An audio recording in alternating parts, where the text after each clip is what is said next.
the incredible true story of a middle-aged college professor who stumbles upon a revolutionary new approach to psychotherapy, and in the process is ostracized by his academic peers, becomes a hip spiritual guru to millions of kids, and goes on the run from a corrupt government that brands him a dangerous criminal.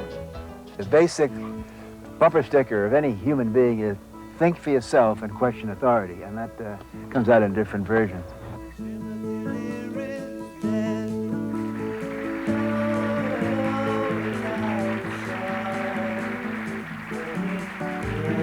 Turn on, tune in, and drop out. But I don't want to be held responsible for the day-to-day quotes, because literally we were out there in the front lines just making it up as we went along. This is the story of Dr. Timothy Leary, the odyssey of a man who surfed the tidal wave of the 60s and lived to tell the tale. Born in 1920 to a prominent Irish Catholic family in Massachusetts, Timothy Leary's tumultuous childhood foreshadowed a rebellious life. Despite high academic achievements, educational institutions proved too confining. He resigned from West Point Military Academy and was expelled from the University of Alabama. After a stint in the armed forces, Leary married his first wife, attended the University of California at Berkeley, and began a noted career as a psychologist. In 1960, his startling work in the theory of personality landed him a position at Harvard, where Dr. Leary was drawn to the fresh ideas of a new generation. Let the word go forth from this time and place to friend and foe alike, that the torch has been passed to a new generation of Americans. Come on, baby! Let's do that twist. The very fact that you were an American and young meant that you deserved the world.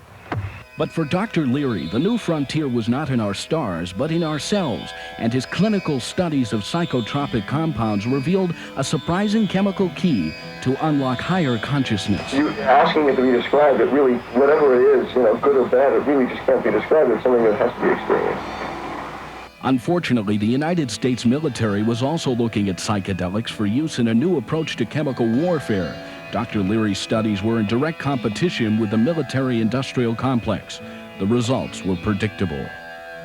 Branded as a dangerous renegade, Dr. Leary was fired from Harvard and moved his clinical studies to his private institute in Millbrook, New York.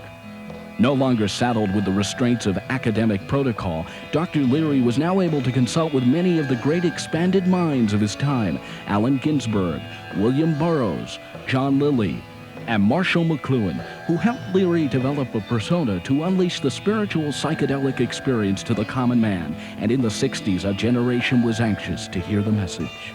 LSD, used wisely, can produce the greatest ecstasy that man knows, the ecstasy of revelation, seeing that there's more. The lesson of the 60s was look within. If there's any divinity, you're going to find it inside yourself. It's your brain that's going to define your own reality. Around the world, a youth revolution was changing society, and Dr. Leary became a guru who gave direction to the movement. I urge all of you to drop out of American society. It's a madhouse. 1967 was a remarkable year because the solitary individual consciousness seemed finally to come together in a kind of be-in together, as we had in San Francisco. There was a human be-in. It's the most important game in town because you're playing for the consciousness of a culture, for the philosophic direction of a culture. Once again, the government tried to dilute Dr. Leary's message, this time with a midnight raid of Leary's bedroom at the Millbrook Institute.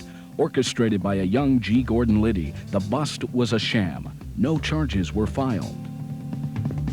Come together right now over me. In an effort to build a countercultural political power base, Dr. Leary ran for governor of California.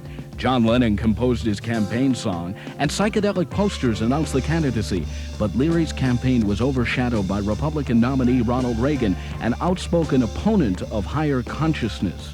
I think there's been a great deal of misinformation by those who seem to see no harm in it. But Dr. Leary's political ambitions were cut short when Governor Reagan had Leary arrested and sentenced to 30 years in jail for possession of $10 worth of marijuana.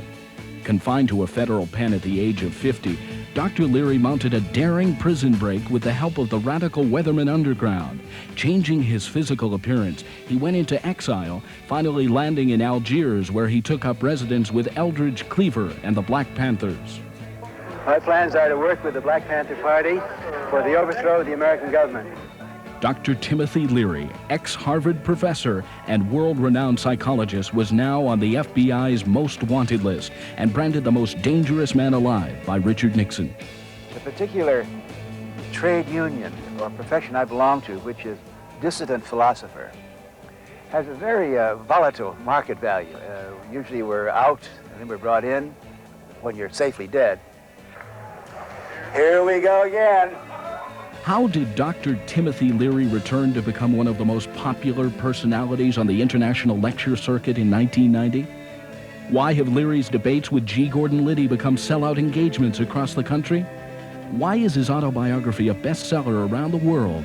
And why, despite being fired from Harvard, deported from Switzerland, and imprisoned in his own country, has Dr. Timothy Leary been deemed most admired by 77% of respondents in a recent poll?